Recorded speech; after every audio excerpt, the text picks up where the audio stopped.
ഞാൻ കാണാൻ വേണ്ടി സ്കൂളിലേക്ക് വരികയായിരുന്നു. പക്ഷേ ഒരുപാട് സമയമെടുക്കും ഈ സ്കൂളിലെത്താനായിട്ട്. വിലാപയാത്ര വളരെ സ്ലോ ആയിട്ടാണല്ലോ പോകുന്നത്. അപ്പോൾ അതുകൊണ്ട് ഇവിടുന്ന് കുഞ്ഞിനെ കണ്ടു തിരിച്ചു.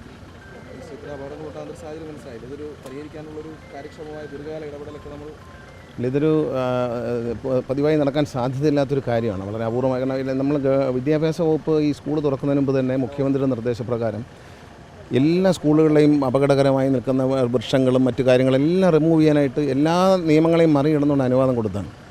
അപ്പോൾ സേഫ്റ്റിക്ക് വേണ്ടി എല്ലാം ഗവൺമെൻറ് ചെയ്തിട്ടുണ്ട്. പക്ഷേ ഇങ്ങനെ ഒരു ലൈൻ ഇതിലെ ഒരു സ്കൂളിൻ്റെ മുകളിൽ കൂടെ പോകുന്നുണ്ടെന്നും അതിൻ്റെ താഴെ മെറ്റൽ കൊണ്ടൊരു ഷീറ്റ് പണിതിട്ട് വെച്ചതൊക്കെ തെറ്റാണ്. അതെന്തുകൊണ്ട് അത് സംഭവിച്ചു എന്ന് നോക്കണം. കാരണം വൃക്ഷങ്ങളടക്കം മോശമായിരിക്കുന്ന എല്ലാം പഞ്ചായത്തിൻ്റെ പോലും അനുവാദമില്ലാതെ മുറിച്ചു മാറ്റാനുള്ള പഞ്ചായത്തുകളെല്ലാം വെട്ടിമാറ്റിക്കൊള്ളാൻ സ്വതന്ത്രമായ അധികാരം കൊടുത്തു സംസ്ഥാന സർക്കാർ. അതെല്ലാം ചെയ്തു. പക്ഷേ ഇത് നമ്മൾക്ക് അപൂർവമായൊരു സംഭവമാണ്. ഒരു സ്കൂളിനകത്തൂടെ ലൈൻ പോവുക, അല്ലെങ്കിൽ അതിൻ്റെ താഴെ തന്നെ സ്റ്റീൽ കൊണ്ടൊരു ഷെഡ് പണിഞ്ഞ് വയ്ക്കുക. വളരെ അപകടമാണ്. ലൈൻ പൊട്ടി വീണിരുന്നെങ്കിൽ താഴെ വയ്ക്കുന്ന കുഞ്ഞുങ്ങളുടെ സ്ഥിതി എന്താണ്? അപ്പോൾ അതുകൊണ്ട് അതൊക്കെ പരിഹരിക്കണം. ഇത്തരം പ്രശ്നങ്ങൾ ഇനി ഉണ്ടെങ്കിൽ ഈ ഒരു അവസരത്തിൽ തന്നെ പരിഹരിക്കണം. നിങ്ങളും ഞാനും നാളെ പിരിഞ്ഞു പോകും. നമ്മൾ പോയി കഴിയുമ്പോൾ ഇത് തന്നെ ആവർത്തിച്ചുണ്ടെങ്കിൽ ശരിയല്ല.